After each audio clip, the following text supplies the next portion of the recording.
প্রথম কলেজের দিনটা সত্যি মনে থাকার মতন হয়। তবে প্রথম দিনের কলেজের এক্সাইটমেন্ট, আনন্দ, এই সবগুলো ছাড়িয়ে যে সমস্যাটা কলেজে পা দিতেই প্রকট হয় তা হলো ক্লাসরুম খুঁজে বের করা। স্কুলের ছোট গণ্ডির বাইরে বেরিয়ে এত বড় ক্যাম্পাসে নিজের ডিপার্টমেন্টের ক্লাস খুঁজে বের করা মুখের কথা নয়। সকাল 10টা থেকে ক্লাস। রঞ্জিনী 10টার মধ্যে কলেজে ঢুকলেও ক্লাস খুঁজে পেয়ে যখন ক্লাসের দরজায় দাঁড়ালো তখন 10:15। বুকটা দুরু দুরু করছে তার। দরজা দিয়ে ক্লাসে উঁকি মারতে দেখতে পেল একটা লম্বা রিজু চেহারার একজন টেবিলে হেলান দিয়ে দাঁড়িয়ে রয়েছে। অফ হোয়াইট শার্ট গুঁজে পরা, ব্ল্যাক প্যান্ট, পুরো ফর্মাল লুকস। শুনে মনে হচ্ছে সবার সাথে আলাপ করছে। ও ধীর পায়ে দরজার সামনে এসে দাঁড়ালো। May I come in sir? No. থতমত খেয়ে যায় রঞ্জিনী। নো মানে? নো নো মানে? প্রফেসর ওর দিকে ঘুরে একবার ঘড়িতে চোখ বুলোলেন, তারপর বললেন, পাক্কা 16 মিনিট লেট। আমার ক্লাসে আমি ঢোকার পর আর কাউকে অ্যালাউ করি না। Got it? শেষ দুটি শব্দ গোটা ক্লাসের উদ্দেশ্যেই বলল সে। না মানে স্যার, আমার ওই ক্লাসটা খুঁজতে গিয়ে একটু দেরি হয়ে গেল। সেটাই, আজ ক্লাস খুঁজতে দেরি হয়েছে, কাল বলবে কলেজের রাস্তা হারিয়ে ফেলেছি, পরশু জ্যামে আটকে গেছি। সরি, ফার্স্ট দিন বলে আমি কোন রকম ফেভার করতে পারবো না। Better you leave. কিন্তু দাঁড়িয়ে রইল রঞ্জিনী। রঞ্জিনীর বড্ড রাগ হচ্ছে। কি বাজে রে প্রফেসরটা, কড়া মানলাম, তা বলে প্রথম দিনে প্রথম ক্লাসটাই করতে দিল না। মন বলে কিছু নেই নাকি? হার্টলেস। রঞ্জিনী বাইরে গেল না। কোথায় যেত? কাউকে তো চেনেই না। তাই ঠায় দাঁড়িয়ে রইল একটা ঘন্টা। শুনতে পাচ্ছিল প্রফেসরের কণ্ঠস্বরটা। ঘন্টা পড়তেই বেরিয়ে এলেন তিনি। মাথা নিচু করে দাঁড়িয়ে রঞ্জিনী। ও চোখ না তুলেও বুঝতে পারল লম্বা চেহারার মানুষটা ওর দিকে তাকিয়ে। ও পাশ কাটিয়ে ক্লাসে ঢুকবে বলে পা বাড়িয়েছে এমন সময় ডাকলেন তিনি। তোমার নাম? রঞ্জিনী বিশ্বাস। বেশ, আমি রণদীপ লাহিড়ী। তোমরা আমার ক্লাস রোজ পাবে। পেপার 2টা আমি দেখছি। রঞ্জিনী মাথা নাড়ালো। যাও, ক্লাসে যাও। রঞ্জিনী ক্লাসে ঢুকে যায়। রণদীপ ওর চলে যাওয়া অবধি দাঁড়িয়ে থেকে কমন রুমের উদ্দেশ্যে হাঁটা শুরু করে। রঞ্জিনী ওর মনে একটা আলাদা ছাপ ফেলে গেছে। চলে যেতে বলার পরেও একটানা দাঁড়িয়ে থাকার জন্য নয়, অদ্ভুত একটা ব্যাপার রয়েছে মেয়েটার মধ্যে। গোলগাল মুখটা কি অদ্ভুত লালিত্যে মাখা। আকাশি নীল সাদা চুড়িদারে যেন ওই নীল আকাশটাই মাটিতে নেমে এসেছে। কলেজে এই 1.5 বছর পড়াচ্ছে, কম তো স্টুডেন্ট দেখলো না। ওর চোখে মুখে এখনো সেই মাধ্যমিকের বাধ্যমে ছাপটা রয়ে গেছে। বুকের বাঁদিকটায় একটা অন্যরকম অনুভূতি টের পেল ও। ইতিহাস সাক্ষী রয়েছে এই অনুভূতি যে বড়ই সর্বনাশা। কলেজের প্রথম 1 মাস কেটে যায় সিলেবাস বুঝতে, নতুন বই খুঁজতে আর নতুন বন্ধুদের সাথে জুঝতে। কলেজটা রঞ্জিনীর মোটের উপর ভালোই লেগেছিল, শুধু পেপার 2 আর রণদীপ স্যারকে ছাড়া। এদিকে ক্লাসে সবাই রণদীপ স্যারের নামে পাগল। হিস্ট্রি ডিপার্টমেন্টের 4 জন টিচারের মধ্যে রণদীপ স্যার রীতিমতো ক্রাশ গোটা ক্লাসের কাছে। রণদীপ স্যারের ক্লাস কোনো মেয়ে মিস করে না। কোনোদিন যদি ব্ল্যাক শার্ট পরে স্যার আসেন, ব্যাস গোটা ক্লাসের সবগুলো মেয়ে ড্যাব ডেপিয়ে তাকিয়ে থাকে স্যারের দিকে, শুধু রঞ্জিনী ছাড়া। যাকে নিয়ে গোটা ক্লাস পাগল, তার প্রতি রঞ্জিনীর ফার্স্ট ইমপ্রেশনটাই খারাপ। আর তারপর বাকিটা খারাপ করেছেন স্যার নিজেই। ওই তো কলেজের দ্বিতীয় দিন স্যার ক্লাসে ঢুকেই যেন সবার আগে ওকেই খুঁজছিল। দেখতে পেতেই বলে উঠলেন, আজ তাহলে ক্লাস খুঁজে পেতে অসুবিধা হয়নি? বেজায় রাগ হয়েছিল ওর। এমন অকারণ খোঁটা শোনানোর কোনো মানে হয়? আর তারপর থেকে চলছে রোজ কোনো না কোনো কারণে দাঁড় করিয়ে প্রশ্ন করা, পড়া ধরা ইত্যাদি ইত্যাদি। ক্লাসে আর কাউকে জিজ্ঞাসা না করলেও ওকে জিজ্ঞাসা করবেই, আর যদি না পারে তাহলেই হয়েছে। এই তো আজকে ক্লাসে পড়া বোঝাতে বোঝাতে প্রশ্ন ছুড়ে দিয়েছিল ওর দিকে। এই যে তুমি, ব্রোঞ্জ এজের একটা ভারতীয় উদাহরণ বলো তো। যথারীতি আকস্মিক প্রশ্ন ছুটে আসায় একটু হতচকিত হয়েই গিয়েছিল রঞ্জিনী। আর সত্যি বলতে প্রশ্নটার উত্তরটাও ও জানত না। মাথা নামিয়ে চুপচাপ দাঁড়িয়ে থাকতে দেখে স্যার ওর দিকে এগিয়ে এলেন, বললেন, হা করে তাকিয়ে থেকে পড়াশোনার অ্যাক্টিংটা তো ভালোই করতে পারো। না স্যার, আমি সত্যিই পড়া শুনছিলাম। শুনলে চুপচাপ দাঁড়িয়ে থাকিস না। থতমত খেয়ে যায় রঞ্জিনী। স্যার কখন এর উত্তরটা বলল? সত্যিই শুনছিলাম sir. Shut up, shut up. Sir চলে যেতে ক্লাসমেটদের জিজ্ঞেস করে রঞ্জিনী, এই দীপা, স্যার কি সত্যি উত্তরটা পড়ানোর সময় বলেছে? আমি তো মন দিয়েই পড়া শুনছিলাম রে, খেয়াল করলাম না নাকি? মনেই পড়ছে না। ধুর, না, স্যার কিছু বলেনি। তাহলে যে স্যার বলল, স্যারের কি গোটা ক্লাসের সামনে হেনস্থা না করলে পেটের ভাত হজম হয় না? উফ, সবে 1 মাস হলো, গোটা 3টে বছর একে সহ্য করতে হবে। ভাবলেই ডাক ছেড়ে কাঁদতে ইচ্ছা করছে তার। মনে মনে ঠিক করে এর শোধ নেবেই। স্যার বলে কি মাথা কিনে নিয়েছে নাকি? কিন্তু সেটা যে সম্ভব নয় তা ও ভালো মতোই জানে।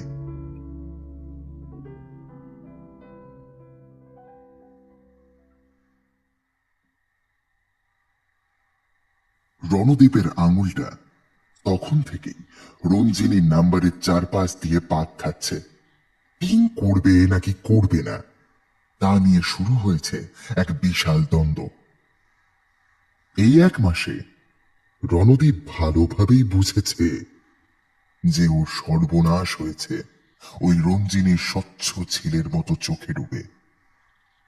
এই মুহূর্তে ওর ন্যাকা ন্যাকা মহৎ প্রেমিক মন বলছে, পাঠানো একটা মেসেজ।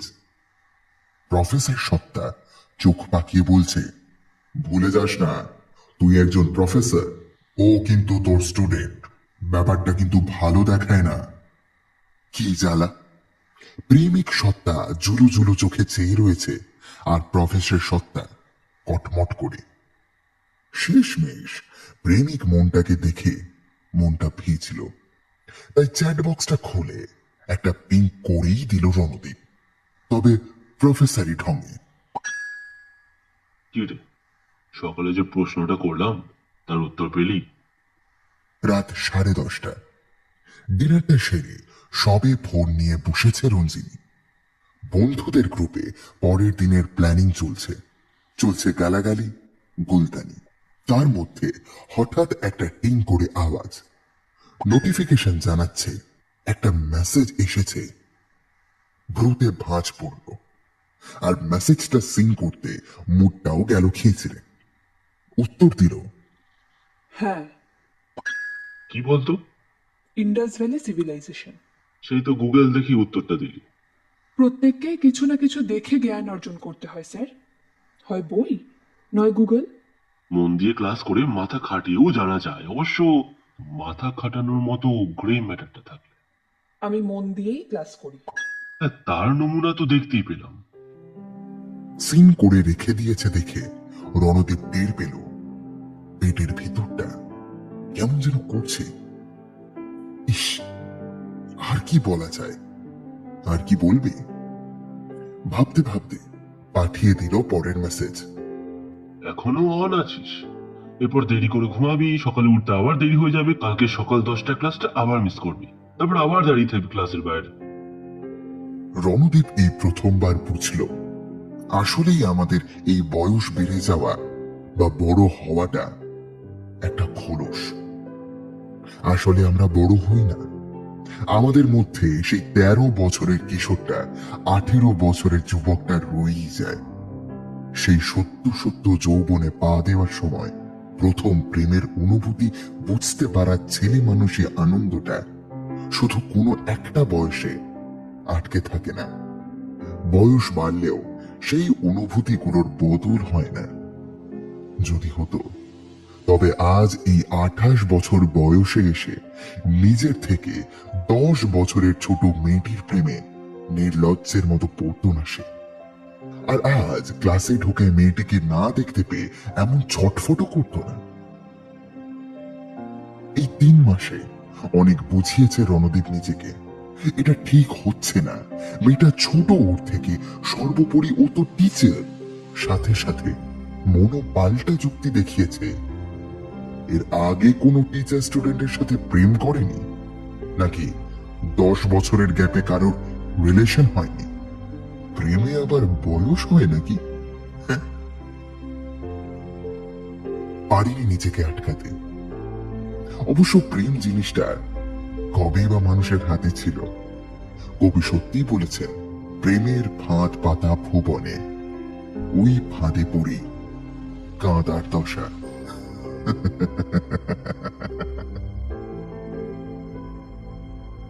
ওর ক্লাসে ঢুকেই প্রথম কাজ চক দিয়ে ব্ল্যাকবোর্ডে যে টপিক নিয়ে আলোচনা করবে তা লেখা। তারপর কাউকে দাঁড় করিয়ে আগের দিন যা যা পড়িয়েছিল তা জিজ্ঞেস করে, তারপর শুরু করে সেদিনের পড়ানো। বেশিরভাগ দিন প্রথম দাঁড় করায় রঞ্জিনীকে। আসল কথা হলো, ক্লাসে ঢুকে সবার আগে রঞ্জিনীকেই খোঁজে ও। আজও তার ব্যতিক্রম হয়নি, কিন্তু আজ ওর দু চোখ গোটা ক্লাসে রঞ্জিনীকে খুঁজে পায়নি।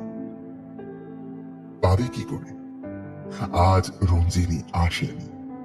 আর সেটা বুঝতে পেরে ওর মনটা কেমন যেন মেঘাচ্ছন্ন হয়ে গেল। যদিও পড়ানোতে কোনো রকম ফাঁকি দিল না, তবে অন্য দিনের মতো আজ লেকচারটা হলো না। ক্লাস শেষ করে ফিরছে কমন রুমে। এরপর কতগুলো ক্লাস, পাশের ক্লাস রয়েছে, ওদিকে থার্ড ইয়ারকে ঔরঙ্গজেব পড়াতে হবে। এদিকে ওর মন তখন থেকে সব কিছুতেই একটা লব্জ আউড়ে চলেছে। ধুর, মনে হচ্ছে কি হবে ঔরঙ্গজেব পড়িয়ে। আচ্ছা, আমার মতো পরিস্থিতিতে পড়লে কি ঔরঙ্গজেব যমুনা পারে মন মরা হয়ে বসে থাকতো? তৎক্ষণাৎ ওর প্রফেসরি সত্তা ধমক দিয়ে উঠল, কে সব ভাবছিস? চলতে চলতেই থমকে যায় রণদীপ। সহযুক্তি করে, সত্যি তো, এসব ভাবছি। মাথাটা ঝাঁকায়ও, যেন এই অবাঞ্ছিত ভাবনাগুলোকে তাড়িয়ে দিতে চাইছে। তারপর সামনে চোখ ফেলতেই আবার থমকে গেল। এ কি দেখছে? এ কি দেখছে সে? হলুদ চুড়িদার পরে খোঁপা বাঁধা ওই মেয়েটা কে? রঞ্জিনী না? হ্যাঁ, এগিয়ে আসছে সে। ঝিলের মতো চোখটায় ব্যস্ততা, গোলাপি ঠোঁটটা কামড়ে এগিয়ে আসছে। উফ, মনটা নেচে উঠল ওর। ওর এমন ব্যবহারে ওর প্রফেসর সত্তাটি ধিক্কার করলেও ও পাত্তা দিল না। উল্টে হ্যাংলার মতো এগিয়ে গেল সেদিকে।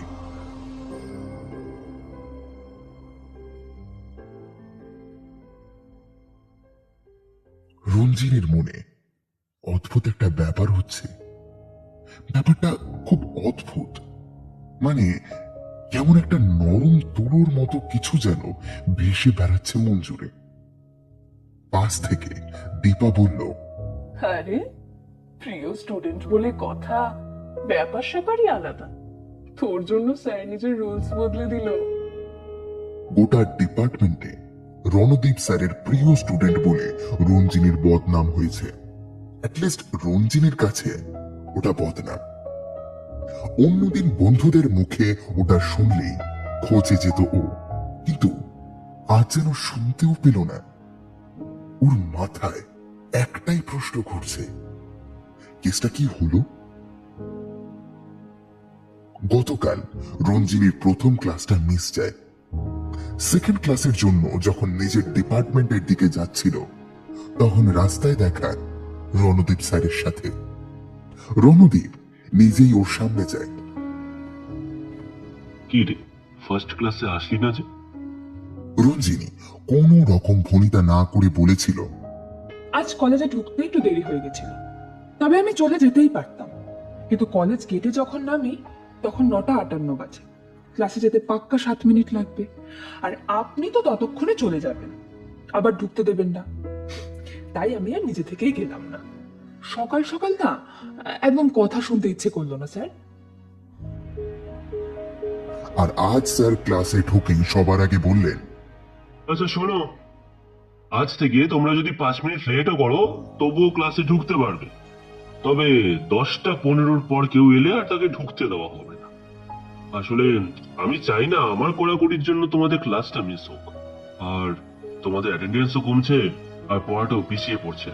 আর তোমরা তো জানোই যে অ্যাটেন্ডেন্সের উপর নাম্বার রয়েছে। এই যে রঞ্জিনী, এইটুকু বলে রঞ্জিনীর দিকে তাকিয়ে বলেছিল, এরপর থেকে যেন আর অ্যাবসেন্ট না দেখি। সব ঠিক ছিল।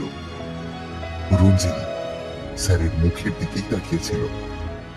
ও খেয়াল করে রণদীপ যখন ওর মুখের দিকে চেয়েছিল, ওর চোখে কিছু একটা ছিল।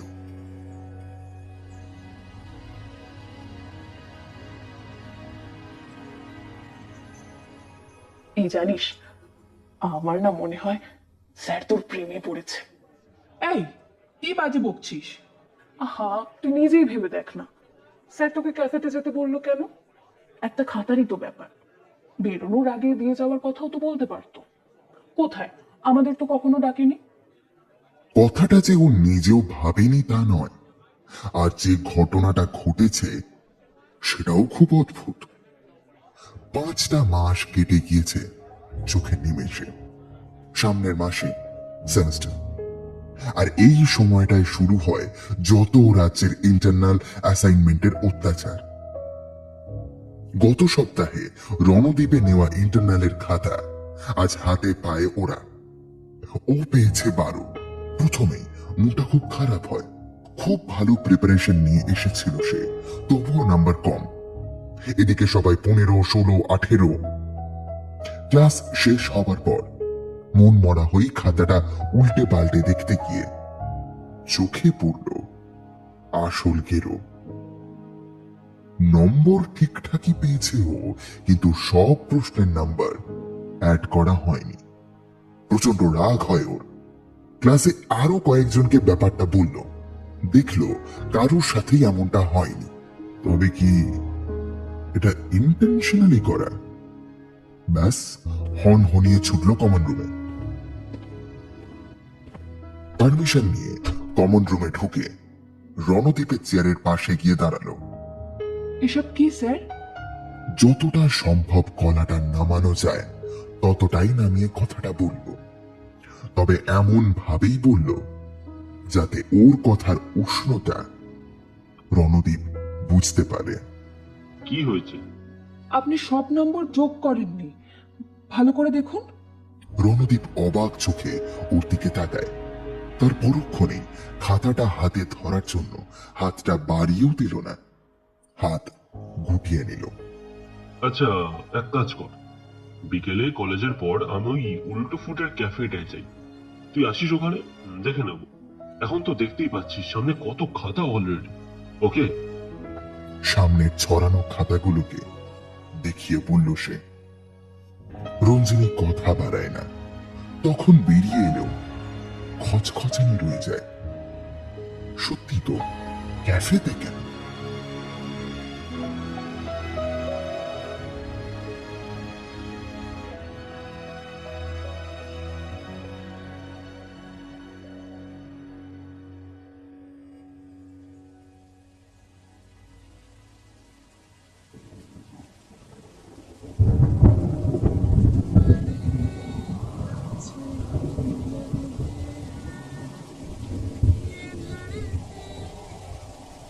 হেডফোনে গান বেজে চলেছে, সামনে ছড়ানো অ্যাসাইনমেন্টের খাতা, বাইরে বৃষ্টি নেমেছে। স্কুল কলেজ লাইফে কখনো প্রেমে পড়েনি কারোরও, টুকটাক চাপ কারোর কারোর উপর থাকলেও ওইটুকুই, ওসব কলেজেই শেষ হয়েছে। কিন্তু জীবনে এই প্রথমবার ও বুঝতে পারছে ও প্রেমে পড়েছে। একজোড়া কাজল টানা দিঘল চোখ, ওই ছোট ঠোঁট ফুলানো মুখটা পাগল করেই ছাড়ল। শেষমেশ রণদীপ লাহিড়ী নিজের স্টুডেন্টের কাছেই কাবু হলো। পাশ থেকে একটা কণ্ঠস্বরে চমক ভাঙল। কি ভাবছিস? ওর কালিক শুভময় ওর প্রশ্নের কোনো উত্তর না দিয়ে মাথা নাড়ালো। কিছু তো হয়েছে তো, আর কেন জানি মনে হচ্ছে কেসটা যেটাই হয়েছে সেটা পুরো জন্ডিস কেস। তা কলেজের হার্ট থ্রবের হার্ট কার কাছে গেল শুনি? দাঁড়া, ব্রেকিং নিউজ করতে হবে তো, তারপর কলেজে ছুটির একটা ব্যবস্থাও তো করতে হবে, কারণ এই খবর পেলে যে পরিমাণ ফিমেল স্টুডেন্টদের মন ভাঙবে তাদের জন্য নীরবতা পালন করতে হবে না? বল, কেসটা কি? ইয়ে মানে মানে তুই না ঠিকই আন্দাজ করেছিস। আরে বাহ, তা মেয়েটিকে রঞ্জনী নয় তো? চমকে ওঠে রণদীপ। ও কি এতটাই হ্যাংলামো করে ফেলেছে যে সবার চোখে পড়েছে? তুই মানে কি করে? সাইকোলজি পড়াই মশাই, মনের কথা বুঝবো না তা কি হয়? তা সমস্যা কোথায় বলেছিস, নাকি বলাটাই আসল সমস্যা? যুগে যুগে সব প্রেমিকদের তো এই একটাই সমস্যা ভাই। তার উপর যদি প্রেমিকা প্রেমিকের কলেজের স্টুডেন্ট হয় আর 10 বছরের ছোট হয়, বলতে ইতস্তত হবেই, তাই তো? দেখ ভাই, প্রেমে না বয়স দেখলে চলে না। আরে বলে দিত। বলবো বলেই তো ভাবছি। বলে ফেল। Best of luck. আর বলা, 2 সপ্তাহ ধরে তো বলবো করেই প্ল্যান করছি। একটা করে প্ল্যান করছি আর একটা করে ক্যান্সেল করছি। একবার ভাবছি মেসেজে বলবো, একবার ভাবছি সামনাসামনি বলবো। বললে যদি না করে দেয় তখন?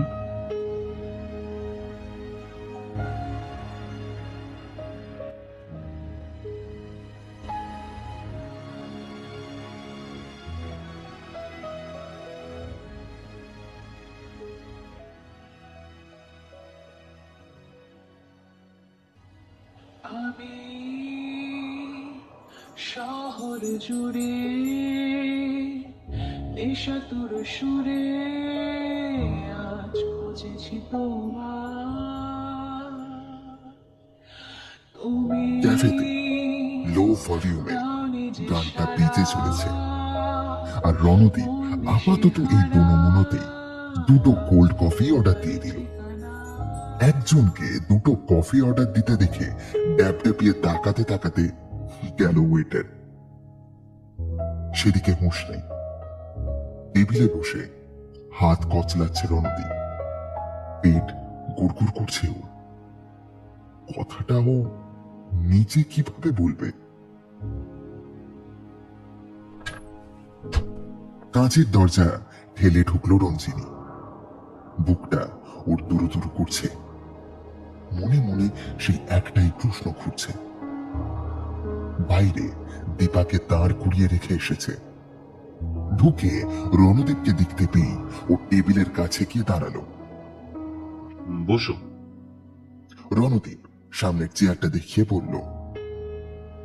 রঞ্জিনী বসে ব্যাগ থেকে খাতাটা বের করে রণদীপকে দিল। স্যার, আরো 5 নম্বর আপনি কাউন্ট করেননি। টোটাল নম্বর আমার বাড়বে স্যার। রণদীপ লক্ষ্য করে রঞ্জিনী আড়ষ্ট হয়ে রয়েছে। ও রঞ্জিনীর হাত থেকে খাতাটা নিয়ে পকেট থেকে লাল পেনটা বার করে। খাতার উপরে টোটালের জায়গাটায় +5 অ্যাড করে দিল। তারপর খাতাটা ওকে ফেরত দেওয়ার সময় ওয়েটার 2টো কফি দিয়ে যায়। রণদীপ একটা ওকে এগিয়ে দিয়ে বলল, নে। না স্যার, আমি বাড়ি যাব। এটা অ্যাটলিস্ট খেয়ে যাও। না স্যার, বাইরে দীপা দাঁড়িয়ে আছে, আমি এখন উঠি।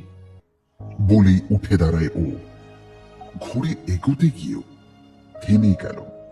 একটা কথা মনে পড়বে। স্যার, আপনি মনে করে মার্কশিটটায় আমার নাম্বারটা অ্যাড করে দেবেন কিন্তু। আমি কি বাড়ি গিয়ে আপনাকে একবার পিং করে দেব? লাগবে না, নাম্বার লেখা আছে। মানে? মানে তুই যে 17 পেয়েছিস তা আমি জানি, লিখেই রেখেছি, অত চিন্তা করিস না। তুই একটু বস না, কথা আছে। মানে আপনি কি আমার সাথে ইয়ার্কি করছেন? সবসময় আমাকে এরকম হ্যারাস করার মানেটা কি স্যার? আজ আমি সিরিয়াসলি জানতে চাই। এই রে, ভাগ্যে সেই মুহূর্তে ক্যাফেটা ফাঁকা, তাও ওয়েটার দুজন ওদের দিকেই তাকিয়ে রয়েছে। রঞ্জিনী একটু আস্তে, সবাই তাকাচ্ছে। আমি আসলে তোকে এখানে আনার জন্য এটা করেছি। তোকে একটা কথা বলতে চাই। কি এমন কথা sir? I I love you. বিশ্বাস কর, বিশ্বাস কর, আমি লাভ এট ফার্স্ট সাইটে বিশ্বাস করতাম না যদি তোকে না দেখতাম।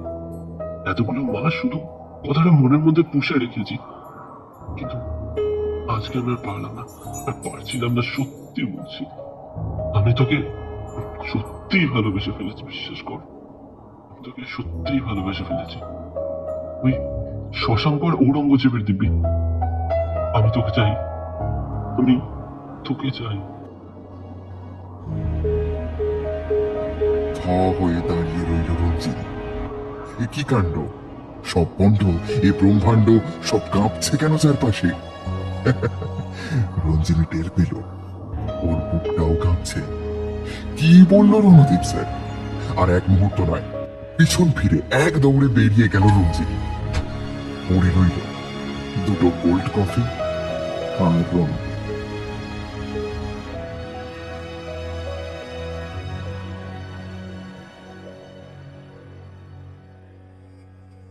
কখনো কখনো জীবনে কিছু কাজ করার পর কাজটার ফলাফল বোঝা যায় না। সময় এগিয়েছে 1 বছর, 2 সেমিস্টার কমপ্লিট, 3rd সেমিস্টারের লম্বা সিলেবাস, পড়ার আর পড়ানোর দুটোরই চাপ বেড়েছে। আজ সেকেন্ড প্রফেসর আসেনি দেখে 2 ঘন্টায় নিজের 2 ক্লাস পরপর নিয়ে নিয়েছে রণদীপ। এই মাঝের কয়েক মাস খুব স্বাভাবিকভাবেই কেটেছে।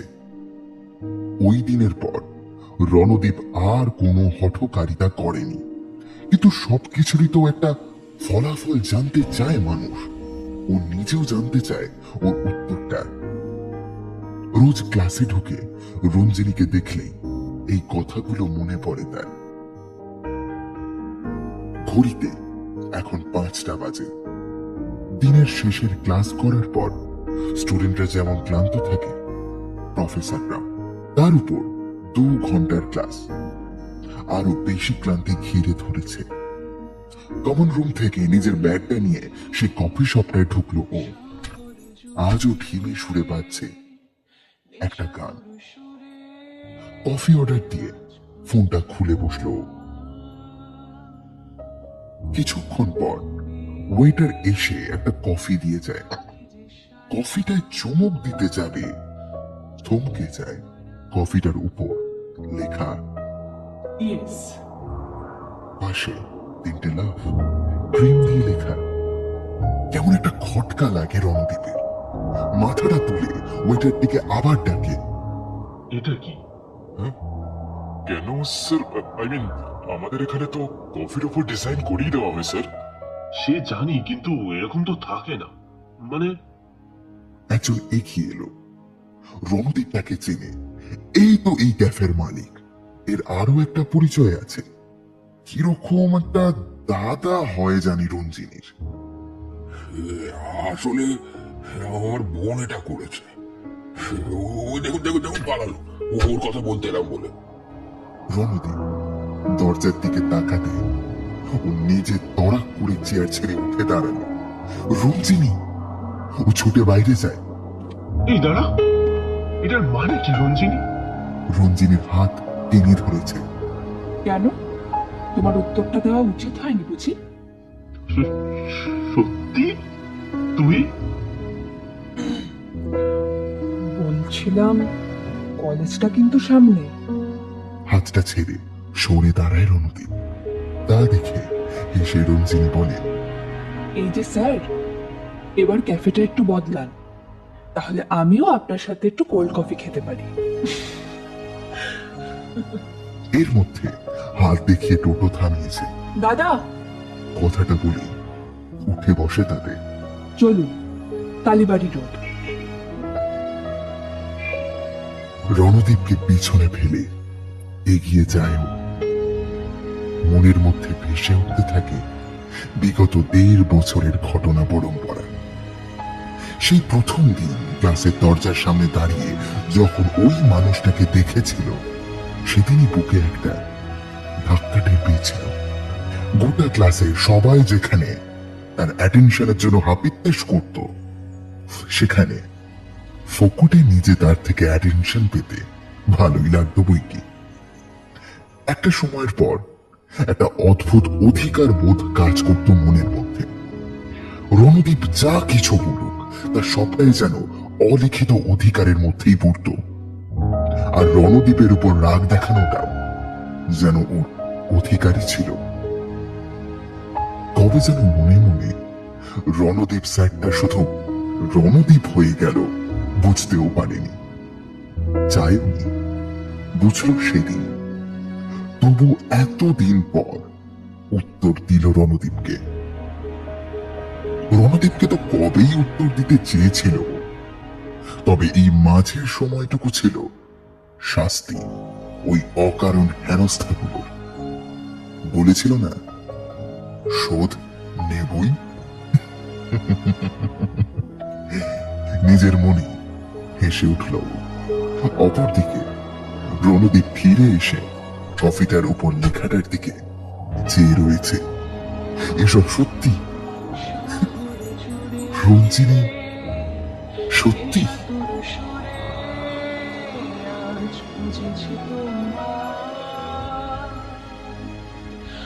তুমি দাওনি যে সারা,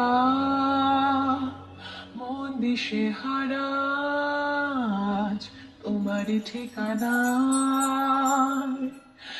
এত সহজে কেন চলে যাওয়া যায়, বলো কতটা দূর ফের ভালোবাসা যায়।